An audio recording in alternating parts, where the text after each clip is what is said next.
അപ്പം നമ്മൾ ചിരിച്ചാതെ സിദ്ധിപ്പം അങ്ങനെ ഉള്ളിമൊക്കെ ഇരുന്നിട്ടുണ്ട്. മെഷീൻ കണ്ട പൊലിവിൽ ഉള്ളി ഞാൻ അരിഞ്ഞോളാന്ന് പറഞ്ഞിട്ട് കാണിയാണ്ട് ഓടി. എന്തായാലും പൊലിവ് കട്ട കുത്തിയിട്ട് 90 ചെമ്പ് ഉള്ളിയൊക്കെ അരിഞ്ഞ് വെച്ചിട്ടുണ്ട്. അങ്ങനെ കടായിക്കറിൻ്റെ കോഴി വന്നിട്ടുണ്ട്. അതിൽ മസാല ഇടുന്ന തിരക്കിലാണ് ആശാൻ.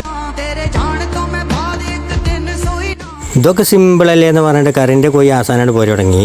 അങ്ങനെ നമ്മൾ മസാലമക്കാണ്ട് പോയി അവിടെ വെറുതെ അല്ലേ എന്ന് തോന്നിയപ്പോൾ അങ്ങനെ നമ്മൾ കറിൻ്റെ മസാല റെഡി ആയിട്ടുണ്ട്. ചൊറുക്കിന് വേണ്ടിയിട്ട് കുറച്ച് കാശ്മീരി മുളക് പൊടിയാണ്ട് ഇട്ടു.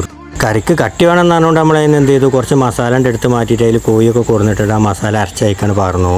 ഇടയ്ക്കിടയ്ക്ക് വീഡിയോ എടുക്കണില്ലേ ചോദിച്ചിട്ടുണ്ടെങ്കിലും വേണ്ടില്ല, ആ കറീൻ്റെ പരിപാടിയൊക്കെയാണ് കഴിച്ചു വെച്ചിട്ടുണ്ട് ആശാന്. എന്തായാലും ഗീ റൈസ് ആയതുകൊണ്ട് നമുക്ക് കുറച്ച് ഉള്ളിയൊക്കെ വറുത്തിടാന്ന് പറഞ്ഞിട്ട് സണ്ണൊക്കെ പറഞ്ഞു ചെമ്പിക്ക്. ഞാൻ മൊബൈൽ നമുക്ക് നോക്കൂല, ഉള്ളി വറുക്കണ വീഡിയോ എന്തായാലും എടുക്കണം എന്ന് പറഞ്ഞപ്പോൾ നമ്മൾ എന്ത് ചെയ്തു, ഉള്ളി വറുക്കണതാണ്ട് എടുത്തുകൊണ്ടിരുന്നു. വറുത്തണ്ടി പരിപാടി ആരെങ്കിലും എടുത്ത് തിന്നാലോ എന്നരുത് ആശാൻ്റെ അടുത്ത് മാറ്റി വെച്ചിട്ട് എന്ത് ചെയ്തു, ചോറിൻ്റെ പരിപാടി ഇമ്മക്കം തുടങ്ങി.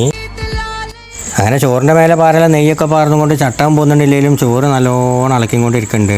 അങ്ങനെ ചോറിൻ്റെ പരിപാടി ഏകദേശമാണ് കഴിഞ്ഞു. അങ്ങനെ നമ്മൾ എന്ത് ചെയ്തു, ചോറാണ് ദമ്മിട്ടു. അങ്ങനെ ഒളിപ്പിച്ചാണ്ടി പരിപ്പെടുത്തും കൊണ്ട് എന്ത് ചെയ്തു, ചോറിൻ്റെ മേലെ കൂടി അങ്ങനെ വതറിട്ടു. അപ്പം നമ്മളെ കാണി എന്ത് ചെയ്തു, ഉള്ളിസുർക്കെങ്കിൽ ഉള്ളിസുർക്ക എന്ന് പറഞ്ഞിട്ട് ഉള്ളിസുർക്കയും അച്ചാറൊക്കെ റെഡിയാക്കി. അപ്പം നമുക്ക് അടുത്ത വീഡിയോ കാണാം.